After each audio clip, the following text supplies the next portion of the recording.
Hey guys! Welcome back to my channel! Another day, another luto na naman. Kaya tara, samahan niyo ako. Let's go!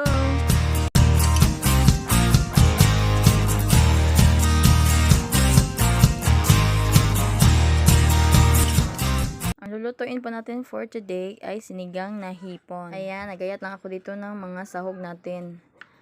Meron tayo ditong sili, kamatis,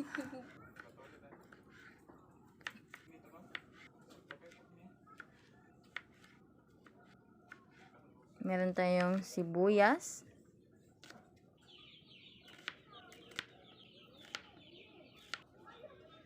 dahunan,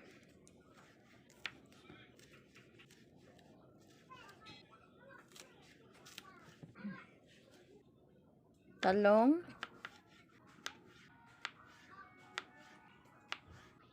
sitaw, meron din tayo ditong garlic, 1 cloves ng garlic, ginger, at ayan, naghiwa na rin ako dito ng gabi.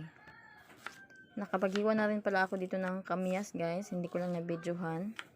At ayan, tanggalin na rin natin ang tangkay nitong ating petchay. Ayan, ready na ang ating mga sahog. Naka-on.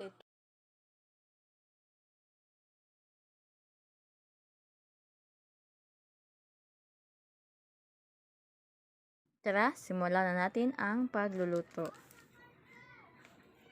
Nagpainit lang ako dito ng tubig. Ilagay natin ang ating ginger, ang ating 1 cloves ng garlic, at ang ating onion. Ayan, pakuluan lang natin yan.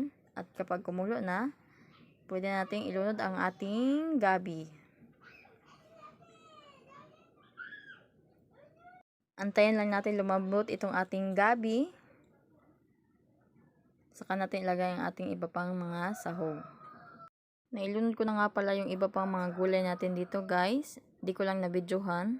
Di ko pala na-on yung camera. Ganito talaga nangyayari pag nagmo-multitasking tayo guys. By the way, nailagay ko na dito yung ating iba pang gulay. Nailagay ko na ang ating sitaw, talong, at kamyas. Isunod natin ilagay ang ating kamatis. Ayan, more kamatis. Ayan, halhaluin ng mabuti. At isunod na rin natin ilagay ang tangkay ng ating petchay.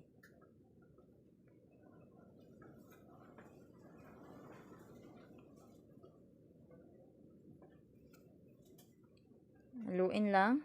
Tapos, pakuluan.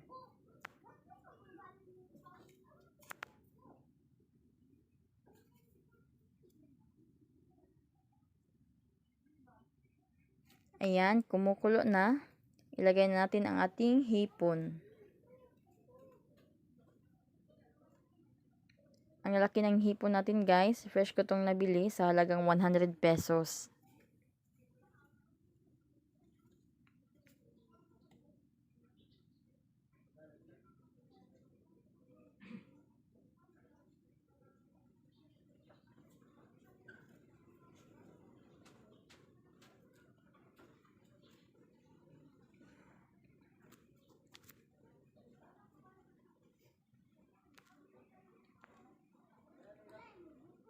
Isunod natin ilagay ang ating spring onion at ang ating petchay.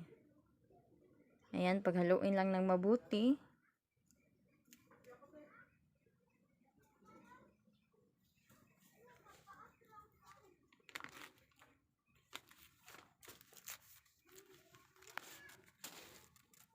Sunod nating timplan ito guys ng asin.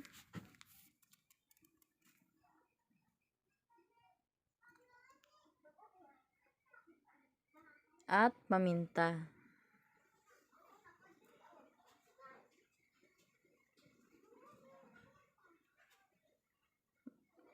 Maglalagay din tayo dito ng sinigang mix.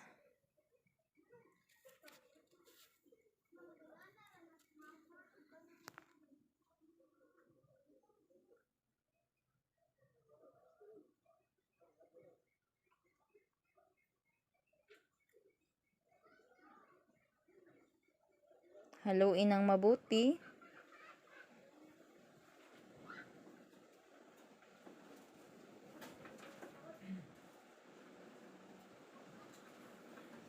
Ayan, kumukulo na.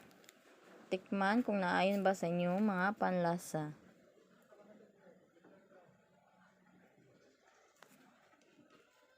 Ayan, okay na ang ating sinigang na hipon.